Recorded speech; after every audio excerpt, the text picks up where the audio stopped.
بسم اللہ الرحمن الرحیم۔ ذوالجناح کوئی عام گھوڑا نہ تھا، اسے رسول پاک صلی اللہ علیہ وآلہ وسلم جیسی شخصیت سے لقب خاص عطا ہوا تھا۔ مورخین کے نزدیک اس کا اصلی نام مرتجز تھا، لیکن اس کی غیر معمولی جسامت اور خد و خال کی وجہ سے رسول کریم صلی اللہ علیہ وآلہ وسلم نے اس کو لقب ذوالجناح دیا۔ بعض مورخین کے نزدیک ذوالجناح اور مرتضی دو الگ الگ گھوڑے تھے، لیکن یہ بات بعض مورخین کے نزدیک بعید از قیاس ہے۔ ذوالجناح جسمانی ساخت کے لحاظ سے دوسرے جانوروں سے مختلف تھا۔ اس کی پیشانی پر ایک خوشنما اور چمکدار ابھار تھا۔ مغربی دیومالیائی قصوں میں ایسے گھوڑوں کو یونیکورن کے نام سے پکارا گیا ہے۔ حضرت سلیمان علیہ السلام کے پاس ایسے گھوڑے پائے جاتے تھے جن کے ماتھے پر ایک چمکدار ابھار یا سینگ ہوا کرتا تھا، اور ان کے پر ہوتے تھے جو طاقت پرواز بھی رکھتے تھے۔ بعض روایات کے مطابق وہ گھوڑے جنات تھے جو حضرت سلیمان علیہ السلام کے بعد ناپید ہو گئے۔ ہندوؤں کے اوتار کالکی کے مجسمے میں بھی اس کو ایسے گھوڑے پر بٹھایا گیا ہے جس کے پر ہیں، اور حضرت صلی اللہ علیہ وآلہ وسلم کی زوجہ محترمہ نے بھی جس گھوڑے کا کھلونا بنایا ہوا تھا وہ گھوڑا بھی پروں والا تھا، جس کو دیکھ کر رسول اکرم صلی اللہ علیہ وآلہ وسلم نے تبسم فرمایا تھا۔ لہذا ذوالجناح کی منسوبیت ایسے گھوڑوں سے ہے جن میں طاقت پرواز تھی۔ ایک روایت کے مطابق ذوالجناح کا شجرہ حضرت اسماعیل علیہ السلام کے گھوڑے سے جا کے ملتا ہے۔ دوسری روایت کے مطابق حضرت ابراہیم علیہ السلام جس گھوڑے پر فلسطین سے مکے آیا کرتے تھے اسی گھوڑے کی نسل سے ہے۔ بعض کے نزدیک ذوالجناح بھی جنت کی سواریوں میں سے ایک ہے۔ ایک روایت ہے کہ ذوالجناح کو رسول اللہ کی خدمت میں تحفے کے طور پر پیش کیا گیا۔ واقعہ کے مطابق مصر کے علاقے اسکندریہ کے بادشاہ مقوقس نے رسول اکرم صلی اللہ علیہ وآلہ وسلم کی خدمت میں ایک خاتون سودا بنت زما کو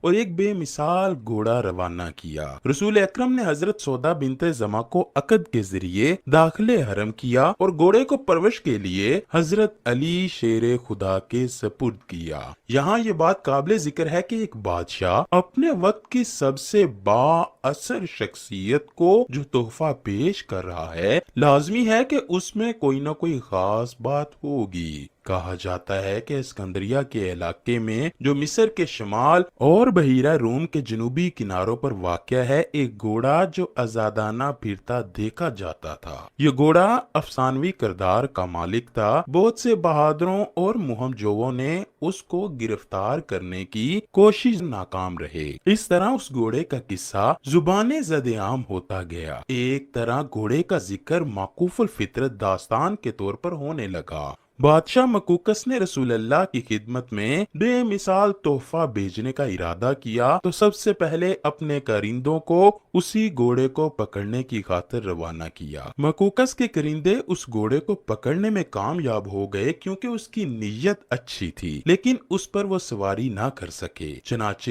اس گھوڑے کو اسی طرح رسول اکرم کی خدمت میں روانہ کیا گیا۔ اسکندریہ سے مدینہ تک کے تمام راہ میں اس گھوڑے کو بڑے بہادر افراد قابو میں رکھتے رہے۔ جب اس منہ زور گھوڑے کو رسول اللہ کی خدمت میں حاضر کیا گیا تو حضرت محمد صلی اللہ علیہ وآلہ وسلم نے اس جانور کو انتہائی پسند فرمایا۔ جب رسول اکرم نے اس کی گردن پر ہاتھ پھیرا تو اس نے خوشی کا اظہار کیا۔ اس کے ساتھ ہی اس کی منہ زوری اطاعت میں تبدیلی ہو گئی۔ رسول اللہ نے اس وقت اس کو ذوالجناح کا لقب عطا فرمایا اور پرورش کے لیے اس کی رسی حضرت مولا علی کو دے دی۔ اس طرح یہ ان کے ساتھ ایسے چل پڑا جیسے صدیوں سے منزل کی تلاش میں بھٹکنے والے مسافر کی روح کو منزل پا لینے کے بعد قرار آ گیا ہو۔ نواسہ رسول حضرت حسین جب چھوٹے تھے تب سے ہی آپ اس گھوڑے میں دلچسپی لینے لگے۔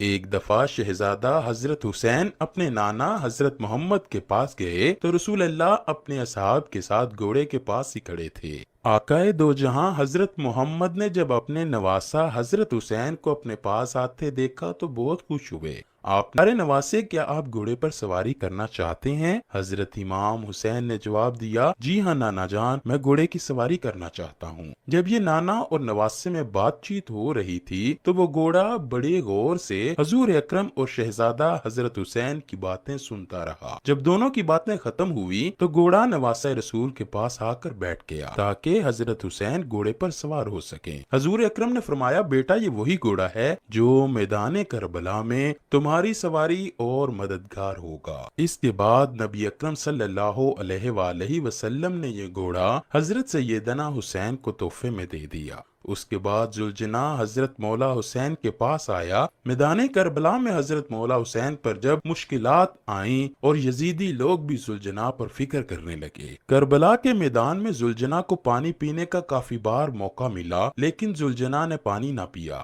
کیونکہ ذوالجناح کے ذہن میں یہ خیال تھا کہ میرے آقائے دو جہاں حضرت محمد صلی اللہ علیہ وآلہ وسلم کے نواسے نے پانی نہ پیا ہے، میں اپنے مالک کو پیاسا کیسے چھوڑ سکتا ہوں۔ حضرت حسین جب میدان کربلا میں گھوڑے سے زمین پر گرے تو آپ کا گھوڑا آپ کے ارد گرد چکر لگانے لگا تاکہ کوئی تیر ان کے مالک حضرت حسین کو نہ لگ سکے۔ وہ حضرت حسین کی حفاظت کرنے لگا۔ ذوالجناح کو اتنے تیر لگے کہ وہ بھی تیر لگنے سے زخمی ہو گیا۔ روایات میں آتا ہے کہ حضرت حسین کے گھوڑے نے 60 سے زیادہ یہودیوں کو قتل کیا تھا۔ جب بدبختوں نے حضرت حسین کو شہید کیا تو گھوڑے نے اپنی پیشانی حضرت حسین کے جسم کے ساتھ لگائی، پھر گھوڑے نے اپنے آپ کو حضرت سیدنا حسین کے خون سے تر کیا اور اپنے اگلے پاؤں اٹھا کر زمین پر ایسے مارے کہ سارے میدان میں ایسی گونج اٹھی جس سے ساری یزیدی فوج گھوڑے کی طرف متوجہ ہوئی۔ جب سپہ سالار عمر بن سعد کی نظر گھوڑے پر پڑی تو اس کے دل میں فوری لالچ آ گیا کہ اس بہترین گھوڑے کو میں ہی رکھوں گا۔ چنانچہ اس نے فوج کی ایک ٹکڑی کو حکم دیا کہ اس گھوڑے کو پکڑ کر میرے پاس لے آیا جائے۔ جب فوجی ذوالجناح کو پکڑنے کے لیے گئے تو گھوڑے نے بڑی زور زور سے زمین پر پاؤں مارنا شروع کر دیے۔ یزیدی فوجیوں کو اپنے پاس نہ آنے دیا، وہ بھی گھوڑے کو چھوڑ کر بھاگ نکلے۔ یہ دیکھ کر عمر بن سعد نے کہا کہ گھوڑے کو اپنے حال پر چھوڑ دیا جائے۔ پھر وہ گھوڑا حضرت امام حسین کے پاس آ کر آنسو بہانے لگا۔ حضرت امام بہقی سے روایت ہے کہ ایک شخص آپ کے پاس آیا اور آ کر بولا کہ کربلا میں حضرت امام حسین کا گھوڑا کدھر گیا تھا؟ آپ نے فرمایا، ابن سعد گھوڑے کو اپنے ساتھ لے جانا چاہتا تھا کیونکہ اس گھوڑے پر حضور اکرم نے سواری کی تھی، لیکن وہ گھوڑا حضرت حسین کی شہادت کے بعد کسی کے ہاتھ بھی نہ لگا۔ گھوڑے نے اپنے آپ کو نہر فرات کے حوالے کر دیا تھا کیونکہ وہ ایسا گھوڑا تھا کہ جس پر امام حسین کے بعد کوئی بھی سواری نہ کر سکتا تھا۔ زخموں سے چور، آنکھوں میں آنسو لیے گھوڑا نہر فرات میں گرا اور دیکھتے ہی دیکھتے ابن سعد کے سامنے سے گھوڑا غائب ہو گیا۔